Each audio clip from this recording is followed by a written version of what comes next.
자, 세 가지 탄생설을 말씀드렸는데 한 번씩 정리해 볼까요? 하나씩.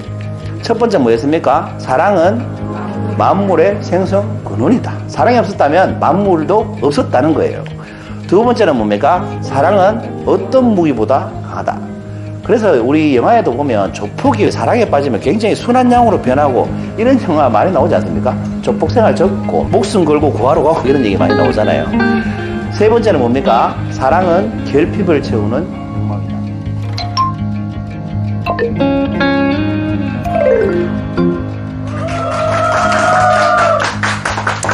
반갑습니다. 오늘 이제 꽃이 앞에 있어가지고 서로 살죠? 네. 서로 사는 걸로. 우리 회원님께서 스승의 날이라고 이름 밝힐까요? 아, 이렇게 큰 꽃다발을 주셔서 너무 감동적이었습니다. 그래서 오늘 향기노트는 특별히 좀 더 잘할 수 있지 않을까라는 생각이 들어요. 268편입니다. 에로스의 탄생시나 세 가지가 전하는 사랑의 의미라고 정해봤습니다.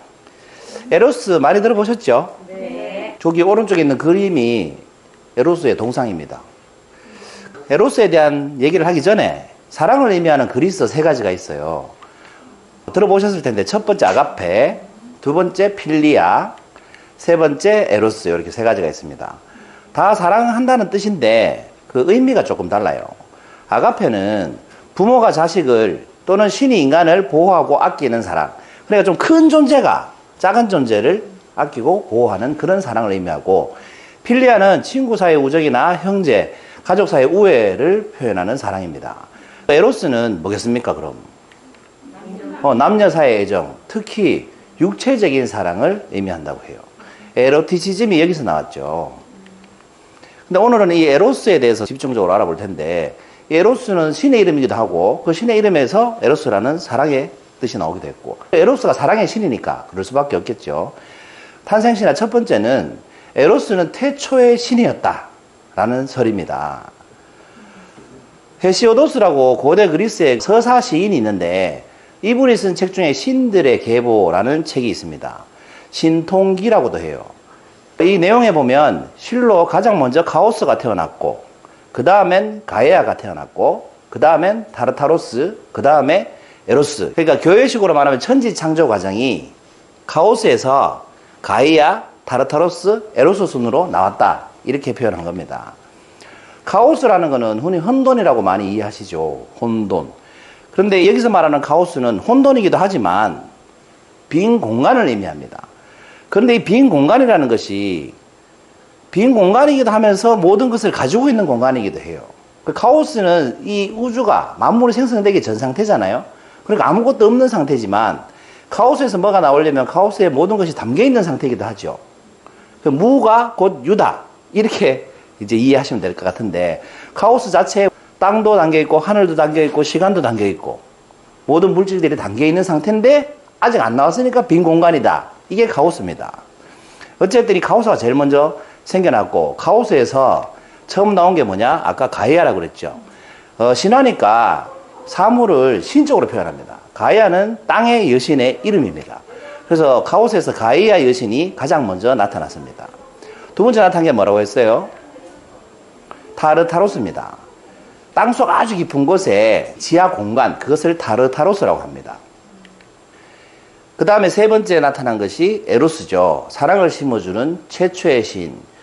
원래 최초의 신은 가이아인데 제가 에로스를 최초의 신이라고 표현을 해봤어요. 왜냐하면 가이아와 타르타로스는 인간의 형상이 아니잖아요.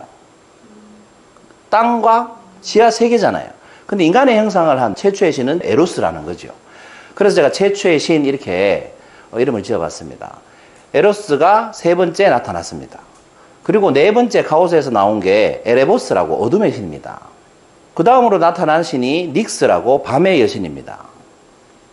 이 밤의 여신하고 에레보스하고 사랑을 하게 되는데, 이때 누가 그 역할을 했다?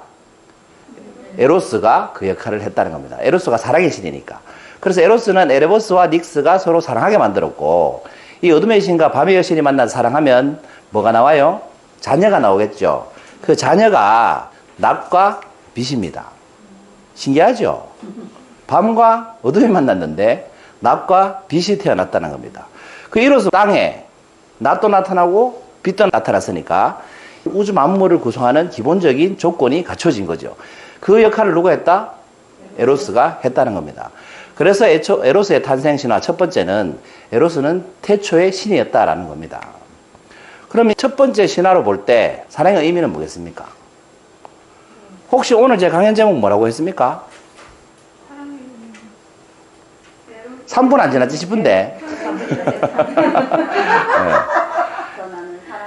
그죠? 에로스의 탄생 신화 세 가지가 전하는 사랑의 의미예요. 그죠? 신화 하나당 사랑의 의미 하나씩 말씀드릴 거란 뜻이죠. 그러니까 첫 번째 신화로 보면 에로스에서 우주 만물이 탄생했으니까 사랑은 뭡니까? 그렇죠. 만물의 생성의 근원이다. 이것이 사랑이라는 거죠. 두 번째 신화입니다. 두 번째 신화는 에로스는 아레스와 아프로디테의 아들이다라는 신화입니다. 아레스는 어떤 신입니까? 전쟁의 신이죠. 아프로디테는 사랑과 미의 여신입니다. 가이아가 아까 카오스로부터 처음으로 나왔다고 그랬잖아요. 가이아 여신이 땅을 이렇게 만들어 놓고 보니까 뭐 부족한 게 있어요. 하늘이 있어야 될 것 같아요. 그래서 하늘을 낳습니다. 그런데 성모 마리아가 예수를 낳듯이 남편 없이 그냥 낳습니다. 그래서 가이아 여신이 우라노스라는 하늘을 낳죠. 그 다음에 폰토스라는 바다를 낳습니다. 그 다음에 뭘 낳았을까요? 산을 낳습니다. 호른이라는 산을 낳아요. 낳고 나서 이렇게 보니까 배우자가 필요할 것 같아요. 그래서 셋 중 하나 골라야 돼. 뭘 골랐을까요? 땅이니까. 여성은 땅, 남성은 하늘 뭐 이렇게 표현 많이 하잖아요. 그래서 가이아가 우라노스를 남편으로 맞아들입니다. 자식인데 남편으로 맞아들입니다. 그 신화를 보면 좀 콩가루 같은 느낌이 많이 나요. 어쨌거나 신화니까 우라노스를 남편으로 맞아들이죠. 남편을 맞아들이면 뭐가 또 태어납니까? 자녀가 태어나죠. 그 육남 육녀를 낳습니다. 육남 육녀 중에 막내 이름이 크로노스인데 크로노스를 잘 봐놓으셔야 돼요. 두 번째 딸 이름이 레아잖아요. 크로노스의 아내가 레아가 됩니다. 나중에. 이건 참고로 알아놓으시고 크로노스와 레아가 만나서 나온 신이 뭐예요? 제우스입니다. 그게 형제끼리 결혼해가지고 낳은 아들이 제우스인 거예요. 여러분 하늘과 땅이 만나서 자녀를 놓으면 그 자녀 크기가 얼마만 할까요? 어마어마하게 크겠죠. 하늘만큼 땅만큼 크겠죠. 뭐 이런 식으로 표현합니다. 가만히 서 있으면 키가 구름을 뚫고 양팔을 벌리고 있으면 온 세상의 끝에서 끝까지 닿는다. 이런 큰 신들이 태어난 거죠. 그걸 우리가 뭐라고 부릅니까? 영어로 타이탄, 그리스어로 티탄 이렇게 부릅니다. 그래서 이 12명의 자녀들을 티탄 신족 이렇게 부르죠. 여기까지는 괜찮았어요. 그런데 가이아가 남편 우라노스한테 정권을 이임합니다. 정권을 넘긴 거죠. 이거는 시사하는 바가 모계사회에서 뭘로 갔다? 부계사회로 넘어갔다. 이렇게 표현합니다. 그 다음에 또 자녀를 6을 낳게 되는데 아들만 6을 낳게 됩니다.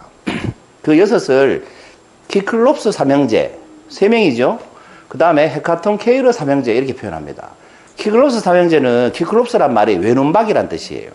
그러니까 외눈박이 거인 아들 3명이 태어난 거예요. 흉측하겠죠. 그런데 이 키클롭스 삼형제는 손재주가 굉장했어요. 못 만드는 무기가 없었어요. 그리고 헤카톤 케이르 삼형제가 태어났는데 헤카톤이란 말은 100이란 뜻이에요. 숫자 100. 케이르라는 말은 손이란 뜻이에요.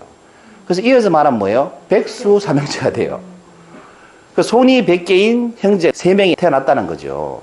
머리는 50개고 손이 100개였으니까 만약에 이 싸움을 한다면 엄청난 효과를 발휘하겠죠. 그 힘도 굉장히 셌어요. 그래서 두 번째 6 형제를 낳고 나서 우라노스가 위협을 느낍니다. 그 가야한테 겨우 정권을 넘겨받았는데 얘들한테 뺏기면 어떡하나 이런 두려움이 생긴 거예요. 그래서 고민하다가 우라노스가 어떻게 하냐면 아까 타르타로스라는 지하세계에 자기 자식들을 가둬버립니다. 가이아 입장에서는 어떻습니까? 그래도 엄마잖아. 그 엄마 입장에서는 속상하겠죠. 그리고 권력을 넘겨줬더니 지멋대로 하잖아요. 배신감 느끼겠죠. 그래서 복수할 계획을 세우죠. 아들 티탄족들을 모아놓고 이렇게 얘기합니다. 나와 사악한 아버지의 아이들아, 만약 너희가 기꺼이 복종한다면 우리가 아버지의 나쁜 폭력을 응징하리라. 너희가 당한 대로. 그 아버지한테 복수할 사람 나와봐 이렇게 얘기한 거예요. 근데 아무도 나서지 않았어요. 우라노스는 땅을 다 덮을 만큼 거대하고 힘이 센 아버지였잖아요. 그러니까 누구도 엄두를 못 내고 있었습니다. 이때 막내 크로노스가 제가 한번 해보겠습니다. 크로노스는 이 동상을 보면 오른손에 시계를 들고 있죠. 모래시계. 그리고 왼손은 낫을 들고 있는데 이 낫의 이름이 뭐냐면 아마타스 낫입니다. 아마타스. 아마타스라는 말은 절대 부서지지 않는, 절대 지지 않는 이런 뜻이에요. 그러니까 무엇이든 뵐 수 있는 낫이라는 거죠. 그 어머니 가야가 이것을 만들어가지고 크로노스한테 줍니다. 그리고 이렇게 시키죠. 우라노스는 저녁 때만 되면 나를 덮치러 땅으로 내려온다. 그때 아버지의 성기를 노리거라. 이렇게 얘기합니다. 예. 그래서 크로노스가 어머니가 시키는 대로 우라노스가 내려왔을 때 왼손으로 성기를 잡고 낫으로 그 성기를 잘라버려요. 이것을 하극상에 있는 건 뭐라고 그러죠? 나쁘게 보면 폐련이고, 이거를 시사적인 의미로 보면 이런 의미를 가지고 있어요. 구세대들은 신세대를 가둔다는 거죠. 기회를 주지 않고. 그럼 이 신세대가 구세대를 이기는 유일한 방법은 구세대를 없애는 수밖에 없다. 이런 사회적인 의미를 담고 있습니다. 그러니까 자녀를 아니면 신입사원을 구속하려 들면 안 된다는 거죠. 어쨌든 크로노스는 아버지의 성기를 왼손으로 잡고 오른손으로 잘라버렸죠. 그러면 그 성기를 던져버렸는데 그 성기가 어디로 날아갔느냐? 지중해 중심으로 날아갔습니다. 지중해 바다에 떨어진 그 성기에서 거품이 뽀글뽀글 올라오는 거예요. 그 거품이 뽀글뽀글 올라오는 데서 누가 태어났느냐? 아프로디테가 태어났다는 거예요. 이게 아프로디테가 미와 사랑의 여신인데 성기에서 태어났다는 겁니다. 미와 사랑의 여신이 아프로디테니까 그 미모가 대단했겠죠. 특히 그 몸매가 굉장히 그 욕망을 불러일으키는 아주 아름다운 몸을 하고 있었답니다. 그래서 모든 신들이 그녀를 반겼는데 지중해 한가운데에 떨어진 아프로디테가 키프로스 섬에 도착을 했어요. 근데 어떻게 왔을까요? 그 지중해 중심과 키프로스 섬까지는 900km 정도 됐습니다. 그 900km를 어떻게 왔느냐 하면 여기 왼쪽 화면에 보시면 입으로 뭔가 불고 있는 신이 하나 있죠. 이 신의 이름이 제피로스입니다. 서풍의 신이라고 해요. 그 제피로스가 이 여신을 900km나 밀고 왔던 거예요. 키프로스 섬까지. 그리고 키프로스 섬에 도착하니까 또 계절의 여신 호라이가 이 벌거벗고 있는 아프로디테에게 옷을 이렇게 입혀줍니다. 그 옷을 입고 키프로스 섬에 발을 탁 디디니까 이 아프로디테가 발을 디딘 곳에서는 풀이 나고 나무가 자라고 세상이 이렇게 막 성장을 하더라는 거예요. 그러니까 신들이 굉장히 반겼겠죠. 거기다가 굉장한 미모를 가지고 있었으니까. 그래서 요정들이 올림포스 산으로, 이 올림포스 12신이 있는 곳에 아프로디테를 데리고 가요. 그러니까 신들이 어떻게 됐겠어요? 남자 신들이 서로 내 안에 하겠다, 내 안에 하겠다라고 막 싸우는 거예요. 서로 자기 안에 만들겠다고 막 싸우는 거예요. 그래서 신들의 왕 제우스가 결정을 내려주는데 이렇게 얘기합니다. 아프로디테는 헤파이스토스하고 결혼을 하거라. 헤파이스토스는 대장장이 신이에요. 헤파이스토스가 제우스 신의 무기 번개 있죠. 그 번개를 다듬어준 대장장이 신이거든요. 그래서 거기에 대한 보답으로 아프로디테하고 결혼할 기회를 준 겁니다. 근데 아프로디테 입장에서는 어때요? 이 대장장이 신은 절름발이에다가 신들 중에 가장 못생긴 신이었어요. 키도 작고. 근데 손재주는 엄청났어요. 뭐 어떤 무기든 다 만들 수 있었으니까. 그리고 일광이었어요. 집에도 잘 안 오고 늘 일만 하는 스타일이었어요. 아프로디테는 미와 사랑의 여신이잖아요. 근데 남편은 절름발이에 못생겼지, 일만 하지. 좋았겠어요, 안 좋았겠어요? 안 좋았어요. 네, 미치겠죠. 미치는 와중에 아주 잘생기고 젊고 건칠하고 힘센 놈이 하나 나타났어요. 그럼 어떻게 되겠습니까? 눈이 가겠죠. 그 신의 이름이 바로 아레스였습니다. 근데 얘는 좀 무식했어요. 무식하게 힘만 센 거예요. 근데 아레스는 피 좋아하고 살육 좋아하고 싸움 거는 거 좋아하고 항상 사고를 치고 다녔죠. 그러니까 아버지인 제우스조차도 아레스를 굉장히 싫어했습니다. 그런데 이 미의 여신은 아레스를 굉장히 사랑했어요. 왜냐하면 둘의 공통점이 있었거든. 본능에 충실하다는 거예요. 얘는 폭력에 충실하고 아프로디테는 사랑에 충실하고. 그래서 둘이 본능에 충실하다는 공통점이 있었기 때문에 서로 굉장히 사랑할 수 있었습니다. 서로 사랑을 나누는 모습인데 시도 때도 없이 사랑을 나눴대요. 밤낮 없이. 네. 이 그림이 시사하는 바가 굉장히 큽니다. 보시면 오른쪽에 있는 저 사람이 아레스입니다. 그리고 아레스의 모자는 누가 쓰고 있습니까? 예, 여기 요정들을 아마 사티로스라고 부를 거예요. 여기는 다 요정들이 가지고 놀고, 아레스는 뭐예요? 아주 편안하게 자고 있죠. 아프로디테 앞에서. 그러니까 전쟁의 신은 항상 공격받을 대비하고 있어야 되는데, 다 풀어헤치고, 발가벗고, 너무 편하게 아프로디테 앞에서 쉬고 있는 겁니다. 이 그림은 어떤 걸 의미해요? 예, 사랑 앞에서는 아무리 힘센 사람도, 아무리 강한 자도 이렇게 무장해제가 된다. 이런 것을 의미하고 있습니다. 몰래 만나서 미래를 나누고 있는데 지금 뭐가 둥둥 떠다니고 있습니까? 자기들은 안 들켰다고 생각했는데 매일 태양의 동쪽에 떠서 서쪽으로 지잖아요. 태양의 신이 본인의 의사와 상관없이 이 불륜 현장을 매일 보는 거예요. 근데 이 태양의 신이 보니까 대장장의 신의 아내라는 걸 알거든, 아프로디테가. 너무 안타까운 거예요. 이 태양의 신 이름이 뭐예요? 헬리오스입니다. 헬리오스가 이 대장장의 신 헤파이스토스한테 가서 고자질을 합니다. 네 와이프 바람났다. 그 대장장의 신 헤파이스토스는 열받겠죠. 굉장히 화가 나겠죠. 그래서 몇 날 며칠 동안 집에 안 들어가고 무기를 하나 만듭니다. 복수할 수 있는 무기를. 그게 뭐냐면 청동을 아주 가늘게 늘려가지고 사람 눈에 보이지 않을 정도로 가늘게 만들어요. 그걸 갖다가 침대에다 몰래 설치해놔요. 거미줄보다 더 가는 그물을 만들었던 겁니다. 그리고 자기는 출장 간다 하고 거짓말하고 올림포스에서 사라져요. 이때다 싶어서 아프로디테가 어떻게 해요? 아레스를 불러들입니다.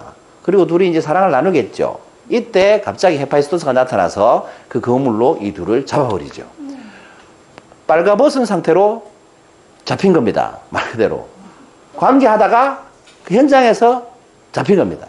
근데 이 헤파이스토스 혼자 온 게 아니고요. 다른 신들도 데리고 와요. 제우스, 바다의 신 이름 뭐죠? 포세이돈, 또 전령의 신, 헤르메스, 이런 신들을 막 데리고 와요. 그러니까 다른 신들이 다 본 거야. 이 알몸으로 누워있는 이 잡혀있는 커플을. 다 본 거예요. 그러면 신들이 어떤 반응을 보여야 됩니까? 제우스를 비롯해서 구경하는 신들이. 너희들 그러면 되느냐? 이렇게 얘기해야 되지 않습니까? 근데 서로 부럽다. 내가 아레스였으면. 그 대화를 나누는데 이런 대화도 있습니다. 헤르메스 보고 네가 저 그물에 갇히면 어떻겠느냐? 나는 100번이고 갇혀도 좋다. 아프로디테하고 안고 있을 수만 있다면. 이렇게 서로 부러워하는 그런 상황이 되어버립니다. 헤파이스토스의 계획이 완전히 틀어졌죠. 헤파이스토스의 계획은 뭐예요? 망신을 주려고 했는데 오히려 구경한 사람들이 더 부러워하니까 그날 이후로 헤파이스토스는 복수하는 걸 포기하고 어쨌든 그물에서 풀려나게 됩니다. 그럼 풀려난 다음에 들켰으니까 이제 더 이상 안 만나야 되잖아요. 그런데 이 둘이 이 신화가 끝날 때까지 만납니다. 그래서 신화는 언제 끝나냐면 트로이 전쟁을 끝으로 신들의 삶이 끝이 나요. 그리스 신화가. 그런데 트로이 전쟁이 끝날 때까지 둘은 계속 사귀입니다. 열렬하게 사랑하게 되죠. 이 사랑하는 관계 속에서 태어난 아이가 바로 에로스다. 이게 두 번째 탄생설입니다. 그럼 이 설을 볼 때 사랑은, 여기서 말하는 사랑은 에로스는이죠. 에로스는 뭐예요? 첫 번째는 만물의 근원이었고, 두 번째는 사랑은 어떤 무기보다 강하다라는 것을 뜻하고 있습니다. 이 탄생설로 볼 때. 자, 세 번째 탄생설인데요. 세 번째 탄생설은 포로스와 페니아의 아들이다. 누가? 에로스가. 이 설은 어디에 나오냐 하면 플라톤이 쓴 향연이라는 책에 나옵니다. 이 향연에 보면 에로스는 풍요와 방책의 신 포로스와 가난과 궁핍의 여신 페니아의 아들이다. 이렇게 나옵니다. 아프로디테가 탄생했을 때 신들이 굉장히 기뻐했다 그랬죠. 그래서 아프로디테의 탄생을 축하하는 성대한 잔치를 열어요. 우리식으로 표현하면. 그 잔치에 포로스와 페니아도 참석을 합니다. 포로스는 그 잔치에 참석해서 술을 굉장히 많이 마셔요. 그리고 그 잔치하는 정원에 들어누워 잡니다. 페니아가 그 모습을 보고 이제 생각을 해요.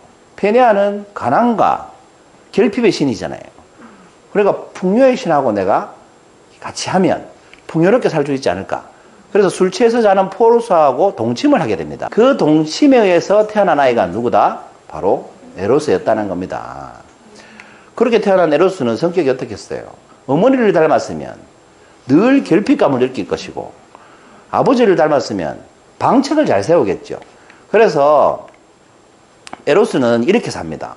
어머니의 결핍을 물려받아서 언제나 결핍을 느끼면서 괴로워하지만 아버지의 방책을 물려받아서 언제나 결핍을 채울 방책을 부지런히 찾는다. 여러분, 이 말이 어려운 것 같지만 사실 우리 연애하셨던 기억을 떠올려보면 굉장히 간단한 얘기죠. 키가 좀 작으신 분들은 어떤 배우자를 원해요? 나의 결핍을 세울 방책이 키가 큰 거잖아요. 키 큰 사람을 찾아요. 내가 좀 가난하면 어떤 집에 시집 가고 싶어요?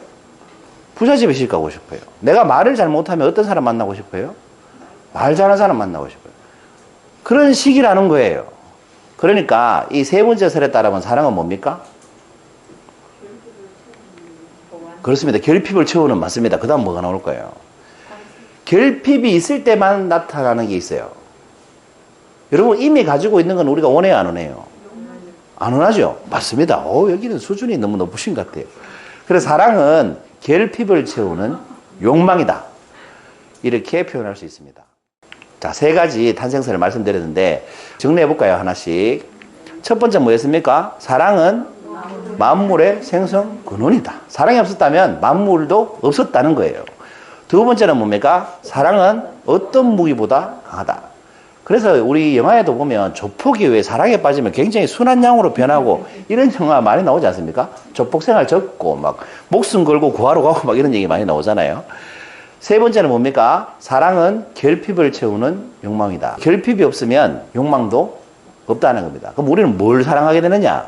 내 결핍을 채워줄 수 있는 대상을 만나면 사랑에 빠진다는 겁니다. 그러니까 잘 꼬시는 사람들은 사실은 그 사람이 뭘 원하는지 보다 그 사람의 결핍이 뭔지를 잘 파악하겠죠. 왜냐하면 사람은 없는 것에 대한 욕망이 더 강하기 때문에. 사기도 똑같지 않습니까? 이 사람이 급전이 필요하면 사기치기가 좋잖아요. 근데 원하는 게 없는 사람은 사기칠 수가 없죠. 욕구가 없으니까. 그래서 사랑을 이렇게 세 가지로 정리할 수 있습니다. 그런데 이 세 가지 정리의 공통점이 뭘까요, 여러분? 이건 어디에 나오는 얘기가 아니고요. 우리 한번 생각해 보자는 거죠. 사랑은 만물의 근원이고 어떤 무기보다 강하고 결핍을 채우는 욕망이라고 표현을 했는데, 그러면 이 사랑의 의미들이 가지고 있는 공통점은 뭘까요? 본능이다. 저는 이런 생각이 들었어요. 이 세 가지 사랑이 가지고 있는 의미의 공통점은 수단이 아니라 목적이라는 겁니다. 제가 아까 강쌤한테 일찍 오셨길래 물어봤거든요. 사랑은 목적인 것 같아요? 수단인 것 같아요? 이렇게 물어봤어요. 여러분, 사랑은 지금까지 수단이라고 생각하고 살지 않으셨습니까? 혹시? 이런 거죠. 부자가 되려면 사랑해야 됩니까? 사랑하기 위해서 부자가 돼야 됩니까? 좋은 사람을 만나려면 사랑해야 됩니까? 사랑하려면 좋은 사람을 만나야 됩니까? 인생을 잘 살려면 사랑해야 됩니까? 사랑하고 살려면 인생을 잘 살아야 됩니까? 여러분, 사랑하려면 잘 살아야 되고, 사랑하려면 부자가 돼야 되죠. 사랑하려면 건강해야 되는 거죠. 잘 한번 생각해 보세요. 왜냐하면 아까 사랑은 뭐라고 그랬어요? 첫 번째, 만물의 근원이라고 그랬잖아요. 사랑이 없으면 존재 자체가 없는 거예요. 사랑이 없으면 존재가 이어질 수가 없잖아요. 탄생도 없는 거예요. 그러니까 사랑은 삶의 목적이 되는 그 자체로서. 그 사랑이 없는 삶은 삶을 사는 게 아니다, 이렇게 얘기하죠. 사람이 왜 사람이 됐습니까? 사람 이퀄 네모 더하기 네모라고 표현하면 사람은 사랑 더하기 삶이 사람이 됐다고 해요. 사랑 더하기 삶. 사랑 삶 해보세요. 사랑 삶. 한 10번 해보세요. 사람 대 사람. 삶에 사랑이 없는 사람은 사람으로 사는 게 아니고 동물로 사는 거다, 이렇게 얘기하잖아요. 그 사람으로 살려면 삶에 사랑이 있어야 그게 사람답게 사는 거다, 이렇게 얘기하는 겁니다. 그러니까 사랑은 존재의 근본 목적인 거예요. 수단이 아니라. 사랑을 위해서 우리는 뭔가를 하는 거지, 뭘 하기 위해서 사랑하는 게 아니라는 거지. 잘 생각해 보시면 그렇지 않습니까? 아무리 돈이 많아도 내가 사랑받을 수 없다면 그 돈을 포기하겠죠. 근데 우리는 사랑을 위해서라면 돈을 열심히 모으려고 하겠죠. 가족을 위해서든 연인을 위해서든. 무슨 말인지 아시겠죠? 그래서 제가 볼 때 사랑은 수단이 아니라 목적인 것 같습니다. 다른 예를 들어서 설명을 드려볼게요. 노자의 도덕경 제1장에 나오는 말입니다. 아주 유명하죠. 도가도 비상도. 무슨 뜻이에요? 도라 불리는 것은 참된 도가 아니다. 이것이 도야라고 말하면 이미 그건 도가 아니라는 거죠. 그 다음 명가명 비상명. 이건 무슨 뜻이에요? 이름이 지어지면 그것은 이미 참된 이름이 아니라는 거예요. 아주 쉽게 예를 들어 볼게요. 바다가 있어요. 우리가 지금 바다를 보러 왔어요. 그리고 두 발을 바다에 담그고 있다고 가정을 해봅시다. 그럼 우리는 지금 어디에 서 있는 거예요? 바다에 서 있는 거잖아요. 그게 바다잖아요. 그런데 우리가 바가지를 하나 가지고 와가지고 바닷물을 한 바가지 폈어요. 그럼 이게 바다입니까? 바닷물입니까? 이건 더 이상 바다가 아니라는 거죠. 그 이름을 짓는다는 건 한 바가지 바닷물을 펴놓고 이걸 바다라고 짓는 거와 똑같다는 거예요. 굉장히 좁은 인식 속에서 나온 그게 이름이라는 거예요. 예를 들면 여러분 직업이 뭐예요? 라고 했을 때 저는 강사입니다 라고 했어요. 그럼 이 강사라는 게 저를 표현할 수 있습니까? 이게 바가지에 바닷물을 담은 거하고 똑같다는 거예요. 강사라는 거. 그 강사라는 이름이 붙었잖아요. 그렇지만 그게 저는 아니라는 거지. 그 이름이 붙는 순간 벌써 그 사람에 대한 의미 자체가 굉장히 협소해져 버린다는 거예요. 우리 인식 속으로 들어왔기 때문에. 근데 우리는 왜 이름을 짓는가? 개념을 정리하기 위해서요. 만약에 우리가 이름을 짓지 않잖아요. 그럼 소통을 할 수가 없어요. 있잖아. 거기 와. 이 소통이 안 되잖아. 어디로, 주소로 와, 어떤 장소로 와. 이렇게 개념을 지어야만 우리가 행동할 수 있기 때문에 인간은 개념을 짓지만 그 개념이 그것의 참된 모습은 아니라는 거죠. 이해되시죠? 저는 사랑도 그런 게 아닌가 싶어요. 우리가 뭐 세 가지 신화를 얘기해서 이게 사랑이다 라고 표현하지만 그 사랑을 어떻게 개념으로 정리할 수 있겠습니까? 우리가 어떻게 그 사랑을 머리로 다 담을 수 있겠습니까? 도가 아닌 것처럼 이름 지어지면 참된 이름이 아닌 것처럼 사랑도 저는 그런 가치가 있지 않나 그런 생각이 들었어요. 그래서 오늘 저는 강의를 이렇게 마치려고 합니다. 지금까지 들은 거 다 잊어버리시고 사랑은 이해하는 것이 아니라 그저 행하는 것입니다. 마음이 가는 대로. 계산하기 시작하는 순간 그것은 사랑이 아닌 겁니다. 그냥 하는 게 사랑입니다. 그냥 하십시오. 사랑. 감사합니다.